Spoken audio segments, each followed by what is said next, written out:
Hey, welcome back to the channel. I'm Joyce, and today we are talking some of my 2025 reading goals. And this is just a reminder that guess what? You don't have to know all of your goals. You don't have to set them all at the beginning of the year. As goals have been coming to me, I have been writing them down. So without further ado, I would love to share my top 10 reading goals with you. First reading goal is obviously just a set number. I don't think you have to have a set number. I just set one because I use Goodreads. I like to participate in the challenge. I also just like to have a goal that is tangible, something that I can actually attain. I set a number, like I said, that is realistic but challenging for me. So my goal for the year is to read 52 books. The next reading goal I have is to not update Goodreads unless I am really enjoying that book or I know that I'm gonna finish it. And I know you don't always know, but like basically the rule is just don't update Goodreads until I'm at least 20% in. If I make it at least to 20%, chances are I'm going to finish it, but honestly I have DNF'd books at 50 and 60, but at that point I still would consider I read most of the book. And I just want my book tracker to be just that, a book tracker. Yes, Goodreads is old-fashioned. Yes, it's not the most modern, fun, trendy thing, but it's simple. It's what I'm used to. It's what I was using before Booktube and BookTok were a thing. And so it's just what I'm gonna keep using. I'm not saying that I won't use the other ones because I do have those apps, but for me, it's just easier to just stick with something that I already know. I'm gonna just try to at least wait until I read at least 20% of a book before I log it. Goal number 3, to read slower. So it's not that I read like so fast, but I do. But what I mean by read slow is last year, like I said, I read over 100 books. I read over 120. That's a lot. That is a lot of books if you think about it. And I think I was only able to read so many because at the top of 2024, all the way through like early summer, I was not in a great space mentally. Some days I was, some days I was not. And so reading was just a beautiful escape for me. I just wanted to get out of my reality and get into a fictional world. So I hope that I do not want to escape my reality that much this year. Not saying that if someone reads 100 books, they're constantly escaping their reality. I'm just speaking for me personally. I just was always reading a book.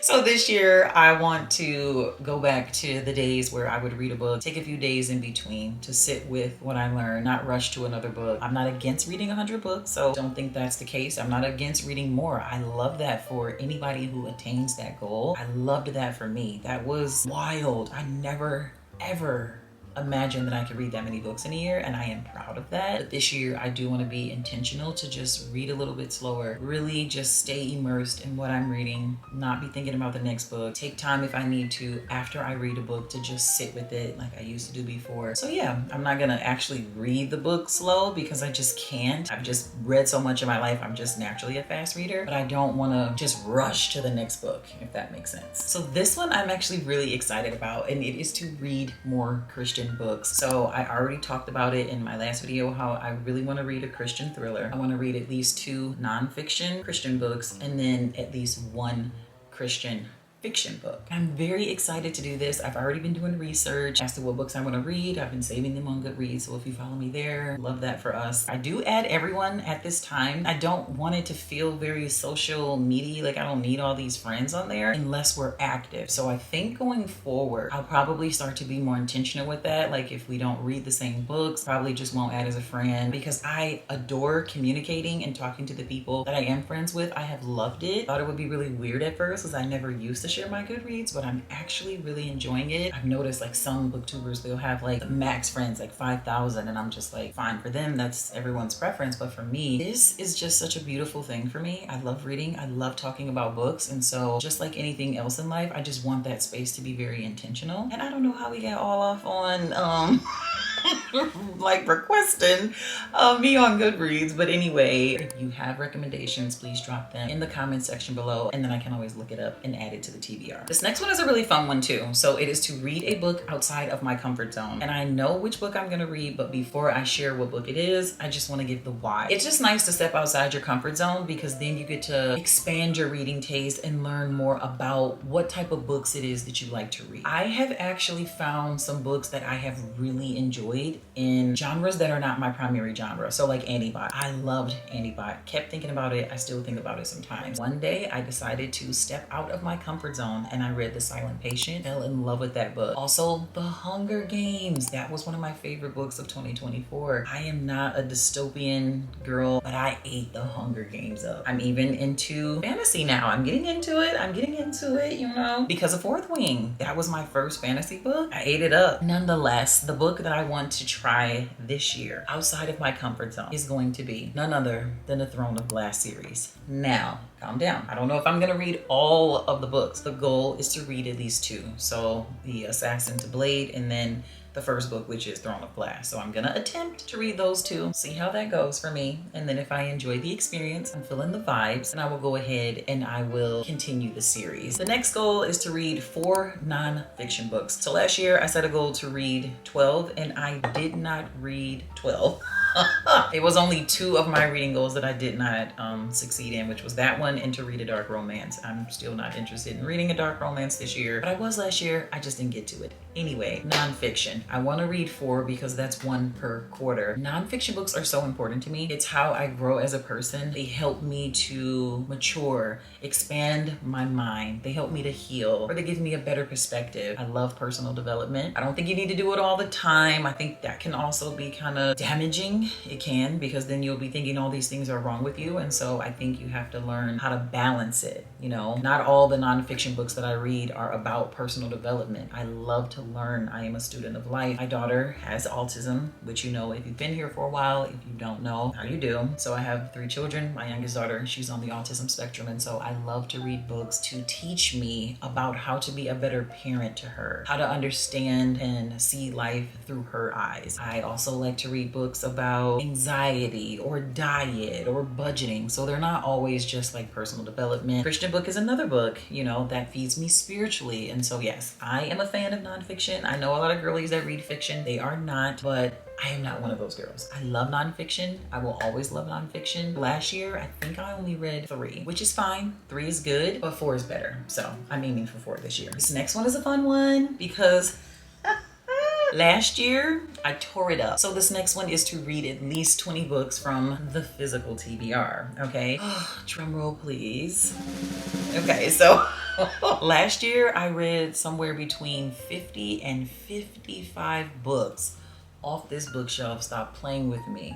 Stop playing with me. And so I was so happy. I was so proud of myself. Like, no way did I read that many books. And I probably could read that many again, but I'm just gonna set a realistic goal here because there's quite a few books coming out this year that I want to read. So yeah, the goal is just to read at least 20 books from the physical TBR. Now, it has to be on the shelf for like months. So obviously if I just bought it, it's on the physical TBR, but not for real. 50 to 55, these were books that had been on here for a year or 2 or 6 months. So they've been there for a significant amount of time. So this year is going to be the same thing. When I say that I'm focused on physical TBR books, it's books that have been on the shelf from last year. Any books that I have bought this year, I'm not going to count them in the, you know, TBR takedown series. And that's how I think that I was able to read so many, to just take those books down in a fun way. So we will continue the TBR takedown series. Love that for me. Hopefully I'll be able to post my first TBR takedown video in February and have like some fun ideas as to how I want to go about it this year. But yes, I think because the series was involved, it just made me really excited to read the books on my physical TBR, and I actually had some bangers on the shelf. Okay, so this next one, I'm so excited about it. I'm so excited about this one. Oh my God. Okay, so favorite book ever, the Bible. It has all the wisdom. And so I really want to read the book of Psalms. Okay. So what I did is I bought myself a spiral Bible. I just knew that this would be a very fun way to tackle the task of reading Psalms. This one is the book of poetry, and it's so nice because this one has Job through Song of Solomon. It also shows you how you can read all of these books in 1 year. I started, but then I went ahead and I took a little break because I'm listening to another devotion that's 100 days. So I was like, I'll do that one first. I'm doing that one through audio, and then I'll go ahead and I'll pick this one up in Q2. Not only will I get the opportunity to read Psalms, I'll also get to read Job, I'll also get to read Proverbs, and I'll also get to read Ecclesiastic and Song of Solomon. So this is so much fun. Sometimes it's such an insurmountable task to just read the whole Bible in a year, but I feel like if you just pick a book, just like you would any other book, these are little books of the Bible, and just study that one, I just think it can be so life-changing. And so I am so excited for this. I am going to incorporate this in my morning routine and I will update you guys along the journey. So yes, reading Psalms is one of my reading goals for the year, but it's so cool because I'll be able to read more than just Psalms. I'll actually be able to read 5 books of the Bible. Love that for me. Okay, so this next goal is for me to continue to get people excited about reading. I love that. So there was a comment that I got. It was so cute. Oh my God. And they have fallen in love with reading because of my channel. And I love that. Oh my God, this is just so exciting. I love to get people on fire for Jesus. I love to get people on fire for reading. I love to get people on fire for healing. I love to get people on fire for pouring into themselves and taking care of themselves. So this is just right up my alley. And I've set this goal because it's mainly my children.